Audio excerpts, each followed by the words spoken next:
கண்ணை மறைத்த பணத்தாசை, இரத்தத்தில் ஊறிய சொத்து வெறி, பலரது கண்ணெதிரிலேயே பெற்ற தகப்பனை இரும்பு கம்பியால் அடித்தே கொன்ற பயங்கரம். நீண்ட நேரமாக நடந்த வாக்குவாதம் திடீரென கொடூர கொலையில் முடிந்ததால் அதிர்ச்சி. உயிர் கொடுத்த தந்தையின் உயிரையே பறித்த கொடூரன் சிக்கினானா? நடந்தது என்ன?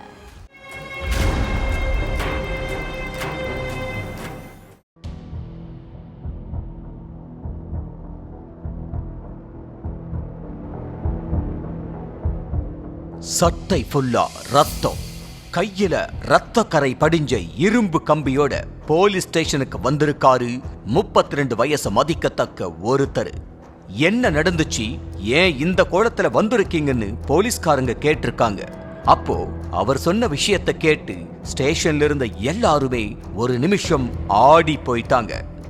உத்தரப்பிரதேச மாநிலம் அலிகர் கிராமத்தைச் சேர்ந்த 62 வயசான பன்வாரிங்கிறவருக்கு 2 மகன்களும் ஒரு மகளும் இருக்காங்க. விவசாயியான பன்வாரிக்கு சொந்தமாக கொஞ்சம் விவசாய நிலம் இருக்கு. எந்த வேலை வெட்டிக்கும் போகாம ஊதாரியா சுத்திக்கிட்டு இருந்த பன்வாரியோட மூத்த மகன் யோகேந்திராவுக்கு அந்த விவசாய நிலத்து மேல ஆரம்பத்திலிருந்தே ஒரு கண்ணு இருந்திருக்கு. எப்படியாச்சும் அந்த இடத்தை வித்து காசாக்கிட்டோம்னா அந்த பணத்தை வச்சு வசதியா வாழலாம்னு கனவுல மிதந்துகிட்டு இருந்திருக்காரு யோகேந்திரா.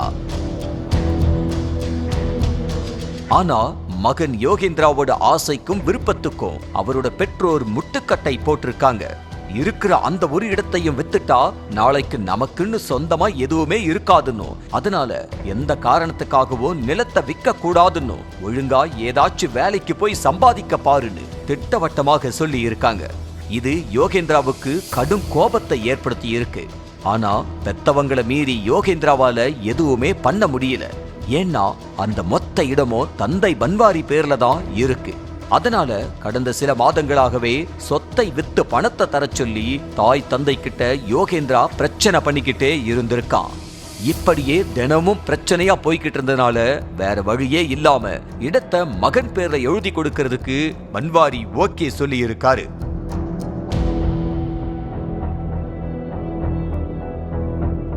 ஆனா முழு இடமும் உனக்கு கிடையாது, உனக்கு பாதி இடம், இளைய மகனுக்கு பாதி இடம், இதுதான் என் முடிவுன்னு யோகேந்திரா கிட்ட பன்வாரி சொல்லி இருக்காரு. என்னது, தம்பிக்கு பாதி இடமா? அதெல்லாம் முடியாது. அதான் அவனுக்கு கொடுக்க வேண்டியது கொடுத்தாச்சுல்ல, அதுக்கப்புறம் சொத்துல பங்கு கொடுக்கறதெல்லாம் நல்லா இல்லைன்னு சொல்லி திரும்பவும் தகராறு பண்ணி இருக்கான். இது என் இடம், என் இடத்துல என் மகனுக்கு பங்கு உண்டுன்னும், உனக்கான இடத்தை நீ என்ன வேணாலும் பண்ணிக்கோ, ஆனா உன் தம்பி இடத்துல கை வைக்க கூடாதுன்னு தந்தை பன்வாரி உறுதியா சொல்லி இருக்காரு. முதல்ல நிலத்தை விற்கிறதுக்கு பிரச்சனை பண்ணாங்க, இப்ப பாதி இடம் தான் தருவேன்னு சொல்லி பிரச்சனை பண்றாங்கன்னு தாய் தந்தை மேல செம்ம கோவத்துல இருந்த யோகேந்திரா எல்லாரோட பேச்சையும் மீறி நிலத்தை வேறொருத்தர் கிட்ட விற்கிறதுக்காக டிராக்டரை வச்சு நிலத்தை சீர்படுத்துற வேலையில ஈடுபட்டிருக்காரு. இத தெரிஞ்சு தந்தை பன்வாரியும் தாயும் நேரா அந்த விவசாய நிலத்துக்கு போய், எங்க அனுமதி இல்லாம நிலத்தை எதுக்கு ஒழுங்குபடுத்திக்கிட்டு இருக்க, ஒழுங்கா டிராக்டரோட சேர்ந்து நீயும் வெளியில போயிரு, இல்லன்னா பெத்த மகன்னு கூட பார்க்காம போலீஸ்ல புடிச்சு கொடுத்துருவேன்னு சொல்லி இருக்காரு பன்வாரி. அப்ப அவருக்கும் யோகேந்திராவுக்கும் இடையில பயங்கர வாக்குவாதம் ஏற்பட்டிருக்கு. இந்த சண்டைய பார்த்துட்டு பக்கத்தில் இருந்த ஒரு சிலர் வந்து சமாதானம் பண்ண முயற்சி பண்ணி இருக்காங்க. ஆனா 2 பேரும் அடங்குற மாதிரி தெரியல. அத்தோட அவங்க குடும்ப பிரச்சனையில நாம தலையிட வேண்டாம்னு நினைச்சு எல்லாரும் தள்ளி போயிட்டாங்க. ஆனா தாய் தந்தை கூட வாக்குவாதம் பண்ணிக்கிட்டு இருந்த யோகேந்திரா திடீர்னு அங்கிருந்த கம்பியை எடுத்து தந்தை பன்வாரிய ஆத்திரம் தீர்ற வரைக்கும் கண்மூடித்தனமா தாக்கி இருக்கான். இந்த கொடூர சம்பவத்தை பார்த்து அங்கிருந்தவங்க யோகேந்திராவை தடுத்து நிறுத்த முயற்சி பண்ணாங்க. ஆனா அதுக்குள்ள முதியவர் பன்வாரி பரிதாபமா உயிரிழந்துட்டாரு. பெத்த அப்பாவோட உயிர் பிரிஞ்ச கையோட நேரா போலீஸ் ஸ்டேஷனுக்கு போய் சரணடைஞ்சி நடந்த விஷயத்த சொல்லி இருக்கான்.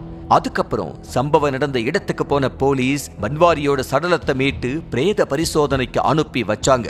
அதே நேரம் சொத்துக்காக பெத்த தகப்பனை கொலை செஞ்ச யோகேந்திரா மேல கொலை வழக்கு பதிவு பண்ணி ஜெயிலுக்குள்ள தள்ளி இருக்காங்க.